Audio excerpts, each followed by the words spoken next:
Welcome back. Wildfires raging in California right now. 3 out-of-controlled wildfires are spreading in different parts of Los Angeles County. The flames are tearing through the over 4,000 acres already. At this hour, all 3 fires are not contained at all. L.A. firefighters reportedly running out of water, with fire hydrants in Pacific Palisades coming up dry. Fire officials warning that winds will continue through tomorrow, with gusts in some areas topping 99 miles an hour. Tens of thousands are under evacuation orders, and the zones are expanding by the hour. County officials calling this a worst-case scenario. These wildfires are expected to be the costliest in U.S. history. Joining me right now is California Congressman Khanna, a member of the House Oversight and Armed Services Committees and the House Select Committee on China. Congressman, it's great to see you this morning. Thanks so much for joining us. Great to see you, and my heart goes out to all of those suffering with the California wildfires back home. Yeah, I wanted to ask you, I know this is not your district, but I wanted to get your take on what you can tell us about the impact. Why are we seeing so many wildfires recently? And can you give us any information in terms of what this is going to mean in terms of the damage and the impact? Well, these are historic and horrific fires. My district is up in Northern California, but I have many friends near the L.A. area. The reason is that L.A. basically wasn't getting any rainfall, so it's particularly dry, and this fire is spreading rapidly. I'm just very grateful to the extraordinary firefighters who were out there all night last night, are still out there trying to contain this. Yes, as are we. Thank God for our firefighters of this great nation. Let me get your take on the business at hand, Congressman. The Laken Riley Act, the first piece of legislation approved by the new 119th Congress yesterday. 48 Democrats joined with all Republicans to pass this bill. 159 Democrats voted against it, including yourself. The bill requires federal immigration authorities to detain illegal migrants arrested for theft. It allows states to sue the Department of Homeland Security for crimes committed by illegal migrants. And, of course, it was named after Georgia nursing student Laken Riley, who was murdered by an illegal Venezuelan migrant while she was jogging on the University of Georgia's campus. Congressman, you voted against this act. Why?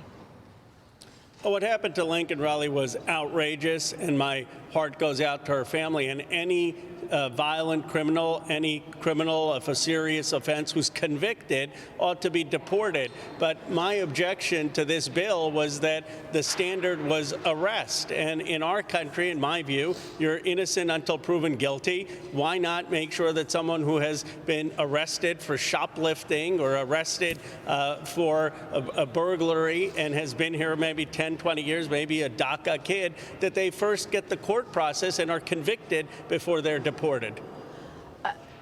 When you say before they're deported, President Trump says he's going to start deporting people who have been convicted of crimes. Well, conviction, this bill didn't talk about conviction. This bill wants, the law already says that if you are convicted of a crime or if you admit to a serious crime, that is grounds for deportation. What this law was doing is expanding that category and saying it's not just conviction. If you're arrested, then you can be deported. And I believe that you should have the legal process in this country, if you're arrested, to say, look, I was innocent, I don't deserve a conviction. Well, I mean, it doesn't appear to bode well, the fact that we had, such disagreement over the Speaker and Mike Johnson, and now such disagreement over the Laken Riley Act. President-elect Trump is trying to keep his options open on the best way to implement his agenda, but I wonder if there's going to be any unity on any of this. Here's Trump yesterday. Watch this. I like one big, beautiful bill, and I always have, I always will. But if two is more certain, it does go a little bit quicker because you can do the immigration stuff early. I can live either way. I like the idea of the one big bill, but I can live either way. The debt ceiling was given to us. It shouldn't have been, but it was put in our lap. And what I want in terms of debt ceiling isn't the ceiling. I just don't want to see a default. Debt ceiling is not about raising a lot of money. It's really just about extending it. I just want to see an extension. Congressman, are you poised to support President Trump's agenda? Well, it depends what he proposes. If he says let's cap interest card fees at 10%, which he campaigned on, I would support that. If he does what Steve Bannon has said, which is make sure that the billionaires pay more tax in this country, I would support that. By the way, the billionaires were paying 20% effective tax today. They were paying 30 to 35% in the 90s when we had 3.5% economic growth. If he says I want to invest in manufacturing, I would support that. I may support some of his issues on tariffs on strategic products coming from China. But if he's just going to say, I want tax cuts for the wealthy and tax breaks for that, I can't support that. Well, hold on. You're a California lawmaker. Do you want to see the SALT deduction cap lifted?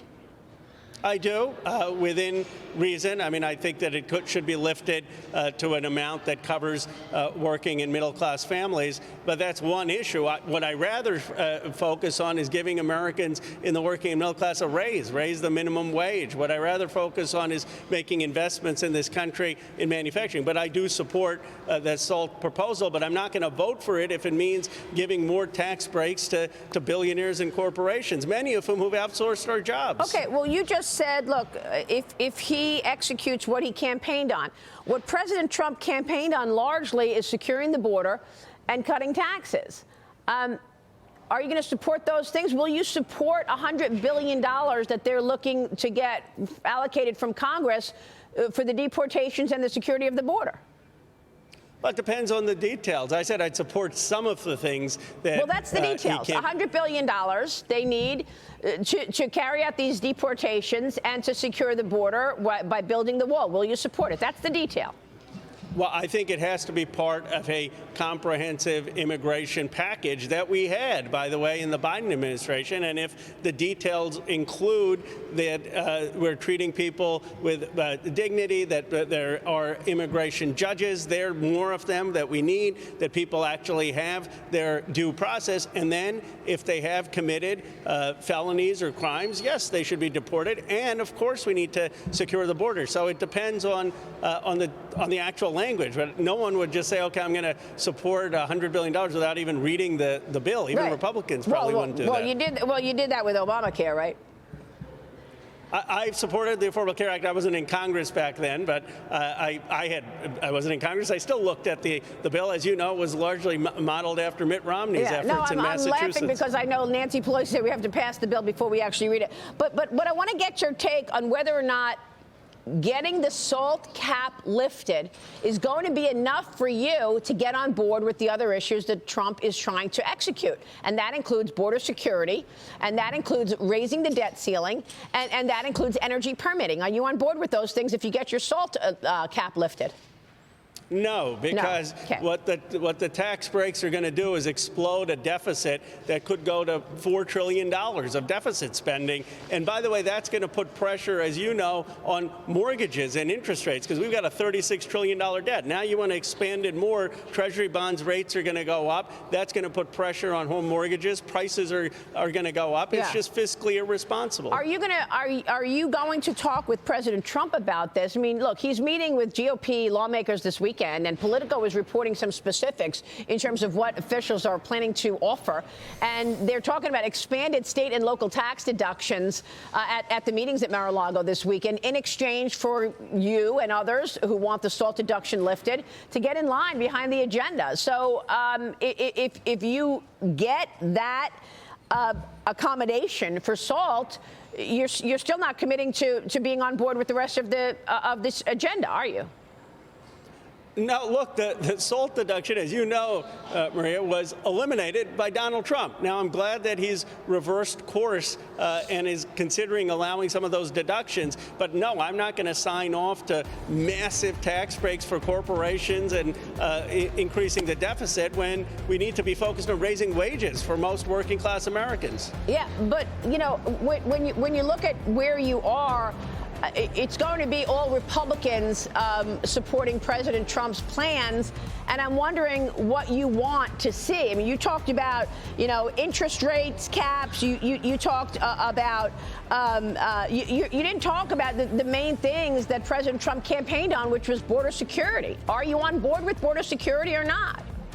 I am on board with border security. It has to be the right bill, but I'll tell you what I want to see. I want to see what Steve Bannon said. I want to see the corporations in this country actually paying tax. I want to see the billionaires paying tax. I want to see a wage raise for working middle class. Will President Trump raise the minimum wage? I want to see massive investment in manufacturing, steel, aluminum. He just announced massive investment from some of these big, as you say, billionaires.